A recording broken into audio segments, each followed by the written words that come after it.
Երևանում սկսվել է Եվրամիության եվրոպական երկրների ավելի շուտ գագաթնաժողովը։ Մի քանի տասնյակ եվրոպական երկրների ղեկավարներ հավաքվել են Երևանում եւ այս իրադարձությունը Հայաստանի ռեժիմը ներկայացնում է որպես լուրջ ձեռքբերում Հայաստանի համար եւ եվրոինտեգրացիայի հերթական ապացույց։ Իրականում այս իրադարձությունը որևէ կապ չունի Հայաստանի հետ։ Իհարկե առնչություններ ունի, որովհետև անցնում է Հայաստանում, տեղի ունենում Հայաստանում եւ որովհետև կա մի փոքր, շատ փոքր քաղաքական ասպեկտ այս ամեն ինչի մեջ կապված Հայաստանի հետ։ Ուրիշ ոչ մի կապ չունի։ Հայաստանը չի հանդիսանում եվրոպական համայնքի անդամ, բնականաբար Եվրամիության անդամ չէ, Եվրոպայի խորհրդի անդամ է, բայց դա ամենևին բավարար պայման չի, որպեսզի առնչությունը լինի այնպիսին, ինչպիսին ներկայացնում է այս ռեժիմը իր քարոզիչների միջոցով։ Հրապարակվում են կադրեր օդանավակայանում օտարերկրյա հյուրերի դիմավորումից եւ դա ներկայացվում է որպես Հայաստանի հզորացման եւ միջազգային ասպարեզում նոր կարգավիճակի փաստարկման, այսպես ապացույց։ Իհարկե դրանք ամբողջությամբ կեղծ թեզեր են, որոնք զուտ պրոպագանդիստական թեզեր են, բայց ասեմ թե ինչու է անցկացվում այստեղ, ոչ թե որևէ այլ երկրում եւ ինչ կապ ունի այս ամենը Հայաստանի ներքաղաքական եւ արտաքին քաղաքական իրավիճակի հետ։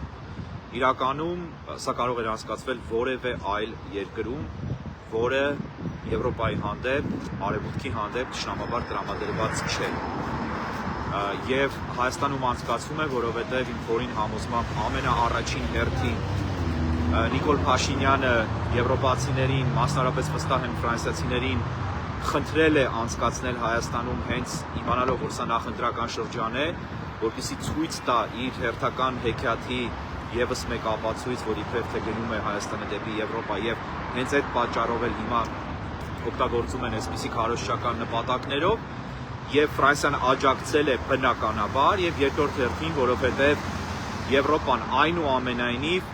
առաջին հերթին խաբված է եւ երկրորդ հերթին այս ռեժիմի կողմից եւ երկրորդ հերթին բնական է, որ եթե անգամ խաբված էլ չլիներ, պիտի չմերժեր Հայաստանին, որը լինելով ռուսական գաղութ ցույց է տալիս եւ այստեղ շատ կարեւոր է ընդգծել արտահայտությունը, ցույց է տալիս, որ իբրև թե շարժվում է դեպի Եվրոպա։ Եվ սա խաղ է, որը միայն հիմա չի սկսվել, սա վաղուց խաղ է, բայց վստահ եմ, որ Նիկոլ Փաշինյանը ներդրել է իր բոլոր հնարավորությունները եւ բոլոր ջանքերը այս գագաթնաժողովը Հայաստանում անցկացնելու համար։ Հայաստանը այս գագաթնաժողովի մասնակից չէ եւ փաստը, որ Հայաստանի ռեժիմի ղեկավարը նկարվում է գրեթե բոլոր եվրոպական ղեկավարների հետ եւ մասնակցում է արարողակարգային պաշտոնական միջոցառումներին, ոչինչ չի նշանակում բացի նրանից, որ ինչպես ասում են host երկրի, այսինքն ընդունող երկրի ղեկավարը պետք է որ մասնակցեր։ Եթե սա տեղի ունենար աֆրիկյան որևէ երկրում, Աֆրիկյան այդ երկրի ղեկավարն էր մասնակցելու եւ Փաշինյանի պես լուսանկարվելու եւ ընդունելու։ Սա ոչինչ չի նշանակում։ Հետևաբար սա պրոպագանդիստական քայլ է, որպեսզի Հայաստանի փոխանցումը Ռուսաստանից, որտեղ այստեղ բոլոր կողմերը մասնակցում են դրան, մասնավորապես Հայաստանը, Ռուսաստանը եւ Թուրքիան եւ Ադրբեջանը, Հայաստանի փոխանցումը Ռուսաստանից Թուրքիային եւ Ադրբեջանին ներկայացվի որպես Հայաստանի անցում, ոչ թե փոխանցում կամավոր, այլ անցում Ռուսաստանից դեպի Եվրոպա։ Եվ սրա հետ կապված է նաև հայ-ռուսական հարաբերությունների այսպես կոչված սրումը, որը լիովին խաղարկային սցենար է, որը ամբողջությամբ պայմանավորված եւ կազմակերպված է, որը ընթանում է հենց այս օրերին, ոչինչ պատահական չէ։ Եվ դրան նույնպես մի փոքր կանդրադառնամ։ Շատ կարևոր է անդրադառնալ նաև նախագահ Մակրոնի, Էմանուել Մակրոնի հայտարարությանը, որով ըստ էության գովեստի եւ գովասանքի խոսքեր էին ուղղում Նիկոլ Փաշինյանին, որոնք արժանացան հայհոյանքների, մասնավորապես նախկին ռեժիմի ներկայացուցիչների կողմից, պրոռուսական ուժերի ներկայացուցիչների կողմից, Եվրոպան ատողների կողմից, որոնք իմիջիայլոց դեմ չեն ամենևին գնալ եւ Եվրոպայում ապրել, եթե այդ բացառիկ հնարավորությունը իրենց հանկարծ ընձեռնվի, որոնք գնում են Եվրոպա հանգստանալու, չեն գնում Սարատով կամ Կույբիշև, իրենց հանգիստ անցկացնելու, բայց ինչև է։ Եվ այդ հայհոյանքների տարափը եւ այլն նույնպես մի բան է, որի մասին ես քիչ առաջ գրառում եմ արել իմ Facebook-յան էջում, որը շատ հատուկ է այս միջավայրին, մթնոլորտին եւ մտածողությանն ընդհանրապես։ Փորձենք եւս մեկ անգամ արդեն տեսանյութով շատ կարճ վերլուծել։ Մակրոնը աջակցություն է հայտնել Փաշինյանին, ասել է, որ Փաշինյանը Հայաստանը հանում է Ռուսաստանի տակից եւ տանում է դեպի Եվրոպա եւ ակնհայտորեն շարունակելով ԱՄՆ փոխնախագահ Վենսի աջակցությունը այս նախընտրական փուլում նմանատիպ աջակցության քայլ է կատարել։ Հիմա պիտի հասկանանք ինչու է դա արվում։ Դարվում է շատ պարզ պատճառով, որովհետեւ Հայաստանը եւ հայ ժողովուրդը, Հայաստան ասելով տվյալ պարագայում, նկատի չունեմ միայն իշխանությանը, նկատի ունեմ նաեւ հայ ժողովրդին, ամբողջությամբ սատարում է Նիկոլ Փաշինյանի օրակարգը։ Եվ թող որևէ մեկը չասի, թե չեն սատարում, ցավալիորեն եւ ողբերգականորեն սատարում է հայ ժողովուրդը։ Ինչու, որովհետեւ չկա բողոքի որևէ ալիք, չկա բողոքի որևէ նշույլ եւ որևէ կասեցման փորձ ժողովրդի կողմից ուղղված այս ռեժիմին չանելու այն ինչ անում է, երբևէ 6 տարիների ընթացքում չի եղել։ Եվ էլի սուտ բաներ են, թե եղել է ինչ-որ հանրահավաքներ եղել են, ինչ-որ շարժումներ եղել են, բոլորը իրականում շատ փոքր մակարդակի եւ ոչ միտեղ չեն տարել։ Եթե ոչ միտեղ չի հասնում, դա նշանակում է չկա ժողովրդական, համաժողովրդական աջակցություն։ Հիմա այս համատեքստում, երբ հայ ժողովուրդը համաձայն է Նիկոլ Փաշինյանի այն պնդումների հետ, որ Հայաստանը օկուպանտ էր եւ բառացիորեն սա չի պնդում Նիկոլ Փաշինյանը, բայց իր ամբողջ քաղաքականությունը եւ հայտարարությունների շարանը հանգեցնում են այս հետեւության, որ Հայաստանը օկուպանտ էր եւ օկուպացրել էր ապօրինաբար Արցախը, որը Հայաստանում հիմա կոչվում են Լեռնային Ղարաբաղ, որովհետեւ հանկարծ անգամ պատմական հղում չլինի Արցախի Հայաստանինը եւ հայկական լինելու։ Եթե դա հանձնելու հետ հայ ժողովուրդը համաձայն է, եթե երջանիկ քեֆերի մեջ է անընդհատ, եթե ազգը ներառյալ սփյուռքը չունի որևէ համընդհանուր բողոքի դրսևորում, եւ եթե կապիտուլյացիայի ստորագրումից հետո նոյեմբերի 9-ի վերընտրել է Նիկոլ Փաշինյանին եւ հիմա հսկայական աջակցություն ունի Նիկոլ Փաշինյանը եւ ունի այդ աջակցությունը, մարդ եղեք եւ խոստովանեք, որ ունի։ Հետևաբար հայ ժողովուրդը դեմ չի Փաշինյանի օրակարգին, հետևաբար Փաշինյանը հայ ժողովրդի ընտրյալն է։ Ես ասում եմ մեծ ցավով, ես ջուր չեմ լսում Նիկոլ Փաշինյանի ջրաղացին, բայց դուք դա կտեսնեք հունիսի ընտրությունների հաջորդ օրը։ Եվ այս համատեքստում ինչ եք ակնկալում, որ պիտի ասի Մակրոնը, որ չէ, որ դուք ստում եք, որ սա հայ-ռուս-թուրք-ադրբեջանական խաղ է, որ Հայաստանը գալիս է դեպի Եվրոպա։ Դրամաբանությունը այն է, որ չէ, եթե դուք ասում եք, որ գալիս եք, օքեյ, մենք ընդունենք կամ ցույց տանք, որ ընդունում ենք, որ գալիս եք, կամ ինչ որ քայլեր անենք, որտեղ ինչ որ մի պահի կարող է եւ իրոք գաք, եթե դա ձեզ հարմար լինի։ Այսինքն հաստատ հիմա չի գնում, բայց Նիկոլ Փաշինյանը եթե ասենք մի օր Ռուսաստանը կործանվի կամ քաոս սկսվի, անմիջապես այս կեղծ դերը կվերափոխի իրական դերի եւ կփորձի խաղալ եվրոպացիների դաշտում, եթե մինչեւ դա իհարկե երկիրը արդեն ամբողջությամբ անցած չլինի Թուրքիային եւ Ադրբեջանին, որում ես համոզված եմ, որ այդպես տեղի կունենա։ Բայց ինչ անեն, այսինքն Մակրոնը ասի չէ ստում եք ռադեղեք։ Ինչ անի Մակրոնը, ասի չէ Նիկոլ Փաշինյան, դուք չունեք լեգիտիմություն եւ մենք չենք սատարում ձեզ։ Մյուս կողմից հայ ժողովուրդը ստեղծել է MC իրավիճակ, որ ինքը հերրու է վանել բոլոր այն մտքերը, որոնք կարող էին ծնվել տեսականորեն, կամ բոլոր այն անձանց, որոնք ունեն որոշակի ազգային մտածողություն, մերժել է արմատապես, մտել է այս կրճոնած Հայաստանի քարտեզի տակ եւ գնում է առաջ։ Եվ թեկնածուներն էլ իր բոլոր այն թեկնածուներն են, որոնք կամ կեղծ արևմտամետ խաղացող Նիկոլ Փաշինյանը եւ իր թիմն են, եւ կեղծորեն իբրև թե Ռուսաստանից փոխվող, բայց ամենևին Ռուսաստանից չեն փոխվել ոչ մի բանով իրականում։ Մյուս կողմից Ռուսաստանի ազդեցության գործակալ ուժերն են, կամ եւ այդ ուժի ես չեմ մտցնում Ռուսաստանի գործակալ ուժերի ցուցակի մեջ շատ պարզ պատճառով, որտեղ եկել է մեր եզրակացումը, որ այդ ուժը գործակալ չի, միգուցե սխալվում են, բայց այս պահին այդպես եմ համոզված։ Դա Սամվել Կարապետյանի ուժն է, որը ամեն օր չի դադարում հիմար սխալներ գործել եւ հիմարաբար պնդել, որ Ռուսաստանի հետ հարաբերությունները պետք է ջերմացնել, նորից նույն փոცხի վրա կանգնել, որը միշտ խփել է այդ փոცხը կանգնողների դեմքին։ Եվ անգամ դասեր չենք անում նրանից, որ օրինակ հենց այս պահին, հենց այս ժամերին Մալիում Ռուսաստանը հանձնում է Մալի, Աֆրիկյան Մալի պետությունը Ալ-Ղաիդայի մարտիկներին եւ Թուարեգ ցեղախմբերին, որոնք Մալի ռազմական խունտայից մայրաքաղաքը շուտով ամենայն հավանականությամբ կգրավեն եւ այնտեղ ռուսները աջակցում էին ռազմական խունտային, հիմա զորքերը սկսում են արդեն հետ քաշել եւ ամենևին դիմադրություն չեն ցույց տալիս, այսինքն հերթական անգամ դավաճանում են իրենց դաշնակցին, որը հույսը դրել էր իր վրա եւ հեռացել էր Ֆրանսիայից, Աֆրիկյան մայրցամաքում ավանդաբար մեծ ազդեցություն ունեցող Ֆրանսիայից։ Հիմա այդ հիմարությունը գործում է ուժեղ Հայաստան թիմը եւ փոխանակ դասեր քաղի եւ առավել ճկուն դրսևորի իրեն եւ բանանի, այսինքն անիմաստ անհեթեթ բաներ են խոսում, իմ համոզմամբ չհանդիսանալով ռուսական գործակալներ, ավտորիտարական գործակալներ, այո Ռուսաստանից են, բայց ես գտնում եմ, որ գործակալներ չեն։ Հետո միգուցե կարծիքս փոխվի, եթե փաստեր ի հայտ գան, հակառակն ապացուցող։ Այս բանին այդպես եմ կարծում։ Կրկնեմ, որ ես իրենց չեմ սատարում եւ համարում եմ, որ բազմաթիվ սխալներ են անում, բայց Փաշինյանին իշխանությունից հեռացնելու օրինական ճանապարհով միակ ռեսուրսը այսօր իրենք ունեն։ Հիմա ինչ է տիրում դաշտում, ում պիտի սատարի Մակրոնը, ում, եկեք այս հարցը տանք։ Սամվել Կարապետյանին արդեն ասեցի, դա շատ տարօրինակ կդիտվի, որովհետև մարդը Ռուսաստանից է եւ շարունակում են իրենք հայտարարություններ անել հօգուտ Ռուսաստանի հետ հարաբերությունների սերտացման, բայց դրանից ավելի սերտ չի լինում իհարկե, ինչ Փաշինյանը ունի եւ ինչին Փաշինյանն է բերել երկիրը։ Մյուս կողմից Քոչարյանն է, որը իմ սուբյեկտիվ բնորոշմամբ բառը միգուցե կարելի է սուբյեկտիվորեն կիրառել դավադրաբար մտավընտրապայքարի մեջ, գոնե Սերժ Սարգսյանի պես վարքագիծ չդրսևորեց չմտնելու, թեև այնպես չի, որ Սերժ Սարգսյանը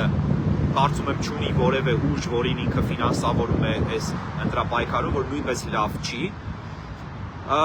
եւ մնացածը արդեն որևէ շանս չունեցող ուժեր են, կամ գուցե մեկ ուժ, երկու ուժ կողքից այս պահին փոքրերից այս իշխանությունը ուզենա մտցնել, որպեսզի ցույց տա, որ ընդդիմությունը բազմազան է, ոչ միայն այն ինչ որ լինելու է։ Մակրոնի հայտարարությունը լիովին եւ ամբողջությամբ արդարացված է, լիովին եւ ամբողջությամբ հասկանալի է։ Մակրոնը սատարում է Հայաստանին եւ հայ ժողովրդին։ Իսկ ինչ աներ։ Գարասեր չէ, դուք սխալ եք անում, որ ընդունում եք, որ դուք օկուպանտ եք։ Դա խելքին մոտ բան է, այսինքն դա տրամաբանության մեջ տեղավորվում է, արդյոք։ Ես այստեղ Մակրոնի ապոլոգիստը չեմ, այսինքն apologist-ը չեմ փորձում արդարացումներ գտնել։ Ես վերլուծում եմ խիստ օբյեկտիվորեն, եթե ես լինեի Մակրոնի տեղը, լինելով եթե ինչ որ հրաշքով պատկերացնենք, որ ես Ֆրանսիայի նախագահն եմ վաղը, ես նույն բանը կանեի, ես կաջակցեի Փաշինյանին որպես Ֆրանսիայի նախագահ, որտեղ նայելով Հայաստանի եւ հայ ժողովրդին եւ Փաշինյանի պոպուլարությանը, նույն բանը կանեի։ Լավ է դա արդյոք թե ոչ, դատեք ինքներդ։ Վերջնարցուկում իհարկե դա լավ չի, բայց Ֆրանսիան եւ որևէ այլ երկիր չունի այլ ընտրանք, նույն Ամերիկայի Միացյալ Նահանգները։ Ես գրել եմ գրառման մեջ, փորձեիք համազգային անհամաձայնություն հայտնել այս ռեժիմի հետ, հեռացնեիք Փաշինյանին իշխանությունից եւ բերեիք ազգային օրակարգ։ Եվ տեսեք, թե ինչպիսին կլիներ ռեակցիան։ Նույն Մակրոնը կդատապարտեր Փաշինյանի ռեժիմը եւ 100%-անոց աջակցություն ցույց կտար, ընդ որում դա ավելի կհամընկներ Ֆրանսիայի շահերին, քան այն ինչ իրականում այսօր ստեղծել է հայ ժողովուրդը, նույն Ֆրանսիայի շահերի տեսանկյունից, եւ կաջակցեր ազգային օրակարգ։ Բայց ազգային օրակարգ Հայաստանում այլևս ընդհանրապես չկա, այն ոչնչացված է, այն ծաղրի առարկա է, մարդիկ վախենում են անգամ ընդդիմությունում խոսել Արցախի մասին եւ այլն, վախենում են, ոչ միայն այս ռեժիմից են վախենում, այլև Բաքվից են վախենում, այլև իրենք իրենցից են վախենում են հայ ժողովրդից, որտեղ գիտեն, որ հայ ժողովուրդը դեմ է այլևս Արցախի թեման արծարծելու, որտեղ հայ ժողովուրդը համարում է, որ ինքը հանձնեց պրծավ։ Ես սա է իրականությունը, ձեր ինքնախապեյությունը վաղը ձեր գլխին է թափվելու։ Որ դուք ասում եք այդպես չի, դա հայ ժողովուրդը չի, էս չի, այն չի, Հունիսի 8-ին կտեսնեք, թե ով է հայ ժողովուրդը։ Վստահ եմ ասելու եք, որ կեղծեց։ Չեմ բացառում, որ կարող են կեղծիքներ լինել իշխանության կողմից։ Ես դա չեմ բացառում տեսականորեն։ Բայց դա չի լինելու այն, ինչ ներկայացվում է։ Եվ եթե անգամ ենթադրենք, որ իշխանությունը կեղծիքներ գործի եւ շահի այս ընտրությունները Նիկոլ Փաշինյանը մնա իշխանության, էլի լռելու է ժողովուրդը, չի լինելու ոչինչ։ Իշխանությունը մնալու է իշխանություն, հետեւաբար ժողովուրդը համաձայն է լինելու։ Եթե դու լուռ ես կատարվողի հանդեպ, եթե դու չունես հակազդեցություն, դա համաձայնության ամենաուժեղ նշանն է։ Եթե դու անհամաձայն ես խոհանոցում, բայց ոչինչ չես անում, դու համաձայն ես իրականում, գործնական դաշտում, գետնի վրա դու համաձայն ես դրա հետ։ Հիմա անդրադառնամ կարճ վերջին այն թեմային, որի մասին խոսեցի, դա հայ-ռուսական հարաբերությունների այսպես կոչված իբրև թե սրումն է։ Իրականում չկա որևէ սրում, կա կեղծ սրում Ռուսաստանի կողմից եւ դրան մենք ականատես եղանք այսօր նաեւ ռուսական հեռուստաալիքներով, ովքեր առիթ եւ հնարավորություն են ունեցել դիտելու ռուսական եթերը այսօրվա լրատվականների։ Օրինակ, Ռոսիա հեռուստաալիքը հաղորդավարները խոսեցին այս գագաթնաժողովի մասին Երևանում եւ ասեցին, որ Ուկրաինայի նախագահ Վոլոդիմիր Զելենսկին հայտարարել է, որ պետք է բոլորով միանան եւ Ռուսաստանին հակազդեն, ինչպես նաեւ բացառված չի, որ Ուկրաինայի նախագահն է հայտարարել հարձակում գործի հաղթանակի շքերթի վրա, որը կատարվելու է Կարմիր հրապարակում։ Եվ այս նյութը հաղորդելուց անմիջապես հետո ռուսական հաղորդավարներն ասում են անհասկանալի է եւ աններելի է այն, մոտավորապես այդպես են ասում, թե ինչպես կարող է Հայաստանը թույլ տալ, որ Զելենսկի նման հայտարարություն անի։ Կներեք, Հայաստանն ով է, որ Զելենսկին թույլ տա կամ թույլ չտա։ Զելենսկին աշխարհի ամենաարժանապատիվ, ամենապետականամետ ղեկավարներից մեկն է, որին ատում են Հայաստանում հենց այդ հատկանիշների համար, որովհետև այդ բանը գոյություն չունի Հայաստանում։ Հետևաբար, եթե գոյություն չունի, սեփական գոյություն չունենալը արդարացնելու համար պիտի ատեն նրանց, ովքեր ունեն դա եւ դրսեւորում են դա։ Սա մեկ, երկրորդ հերթին։ Ինչ են կարծում, որ պիտի եւ նույնը հայելային կերպով կրկնվում է, թութակային կերպով կրկնվում է Հայաստան։ Ինչ են կարծում, որ պիտի մեկը հայերից վազեր բեմ եւ Զելենսկուն ասեր թույլ չենք տալիս իջիր բեմից եւ մի ասա այդ հայտարարություն։ Դուք ով եք։ Դուք խնդրել եք, որպեսզի համաժողովը անցնի ձեր քաղաքում, ձեր երկրում եւ դուք որևէ ազդեցություն չունեք։ Ես սա ռուսերը շատ լավ գիտեն։ Բայց ռուսները ստեղծում են լարում եւ ստեղծում են դա արհեստականորեն, ջերմուկի արգելումը, ամենատարբեր ապրանքների արգելումը մուտքի Հայաստան, բարդացումը, գազային, հեղուկ գազի ճգնաժամի ստեղծումը արհեստականորեն ճգնաժամ է։ Տարբեր ապրանքների սահմանափակումները, թե Ռուսաստան արտահանման, թե Հայաստան ներմուծման։ Սրանք բոլորը արվում են լարման տեսարան ստեղծելու համար, թեև հարաբերությունները հիանալի են Փաշինյանի եւ Կրեմլի միջեւ։ Եվ ինչու է արվում սա։ Սա արվում է առաջին հերթին կրկին եվրոպացիներին խաբելու համար, բայց առաջին հերթին թերևս դա երկրորդ հերթին, առաջին հերթին թերևս սա արվում է, որպեսզի այն ինչ լինելու է այս ընտրություններից հետո, երբ Փաշինյանը մնա իշխանության, եւ դրանից հետո Ադրբեջանը անցնի արդեն բոլորովին այլ ոչ խաղաղ գործողությունների, Ռուսաստանի ձեռքերը լվալը եւ մի կողմ քաշվելը լինի լիովին բարոյապես արդարացված։ Եվ որպեսզի Ռուսաստանը որևէ կերպ անգամ այդ սցենարի չիրականանալու պարագայում պատասխանատվություն չկրի այն ամենի համար, ինչ անում է Հայաստանը եւ անելու է Հայաստանը Ադրբեջանի եւ Թուրքիայի հետ միասին, որպեսզի այդ անցումը իրենցից դեպի Թուրքիա, իրենց պայմանավորվածությունների արդյունքում լինի սահում եւ որևէ մեկի մտքով չանցնի եւ նաեւ դրան չխանգարեն եվրոպացիները, որովհետեւ որպեսզի չհամարեն դա ռուսական process, ռուս-թուրքական process, համարեն դա հայկական process եւ սատարեն Նիկոլ Փաշինյանի ինչպես դա տեղի է ունենում այն սուրբ գործում ճակերտների մեջ, որն ինքը իրականացնում է հանուն Ռուսաստանի եւ Թուրքիայի պայմանավորվածությունների, Թուրքիա-Ադրբեջան պայմանավորվածությունների։ Հետաքրքիր է, չէ՞, որ երբ նախագահ Զելենսկին այցելում է Բաքու, Ռուսաստանը ոչինչ չի խոսում Ալիևի դեմ։ Ադրբեջանի դեմ ոչինչ չի խոսում։ երբ Ադրբեջանը օգնություն է տրամադրում Ուկրաինային, ոչինչ չեն ասում։ Բայց Հայաստանի պարագայում ասում են, որտեղ Ադրբեջանի հետ հավասար գործընկերներ են, իսկ Հայաստանը իրենց համար մանրադրամ է, որտեղ Հայաստանը հոժարակամորեն մասնակցում է առևտրի գործարքի։ Ես սա է այն հիմնական պատճառը, որով ստեղծվում է ռուս-հայկական հարաբերությունների խաթարման եւ վատացման եւ վատթարացման պատկեր։ Սա ունի նաեւ այլ ասպեկտներ նույնպես, որոնց ես կանդրադառնամ այլ տեսանյութով։ Հիմա սա անդրադարձեր Եվրոպական գագաթնաժողովին Հայաստանում եւ իմիջ այլոց ավարտելով եւ վերադառնալով ամենասկզբին, որովհետեւ պարզ լինի թե ինչու սա Հայաստանի հետ որևէ կապ չունի իրականում, պատկերացրեք, որ երկու մարդ պիտի միտեղ հանդիպեն ինչ որ սրճարանում կամ հյուրանոցում եւ մի հյուրանոցի տեր գալիս է եւ խնդրում է, ասում է 100 հյուրանոցներից արի իմ մոտ հանդիպիր, խնդրում եմ, որտեղ դա ինձ ձեռք է տալիս, եթե ինձ ձեռք է տալիս, հետեւաբար քեզ էլ է ձեռք տալիս եւ գնում են եւ այդ հյուրանոցում հանդիպում են։ Հյուրանոցի տերը այդ հանդիպման մասնակիցը չի, նա ուղղակի ընդունում է մարդկանց, ընդունում է այդ անձանց կամ ընդունում է այդ հավաքը եւ միայն այդքանը նկարվում է նրանց հետ եւ միայն այդքանը։ Հայաստանը, Երևանը այսօր այդ հյուրանոցն է, որտեղ ընդունվել են Եվրոպայի ղեկավարները։ Ռեժիմը դա ռոպագանդայի գործիք է դարձրել անուղեղների համար, ինչպես նաեւ միամիտների համար, ինչպես նաեւ մնացած անձանց համար, բայց դա ամենևին նորություն չէ։ Բաժանորդագրվեք իմ YouTube-յան ալիքին, որովհետեւ հաջորդ նյութերը ես սկսելու եմ տեղադրել արդեն YouTube-ում, ոչ թե ուղիղ եթերներով Facebook-յան։ Հայկ Մարտիրոսյանը իմ ալիքի անունը, բաժանորդագրվեք Telegram-ին, որտեղ ես պարբերաբար միջազգային հարաբերություններին առնչվող տարբեր գրառումներ եմ անում, զուգահեռներ տանելով Հայաստանի հետ, եւ դրանք չկան Facebook-ում, դրանք լիովին տարբեր են, եւ վերջերս նաեւ ակտիվացել եմ Threads-ում, որտեղ անում եմ գրառումներ կյանքի մասին, այն թեմաների մասին, որոնք չեմ տեղադրում կամ որոնց չեմ անդրադառնում Telegram-ում եւ չեմ անդրադառնում Facebook-ում։ Տարբեր պլատֆորմների դիվերսիֆիկացիա է սա, եւ տարբեր թեմաներ, տարբեր ոլորտներ արծարծվում են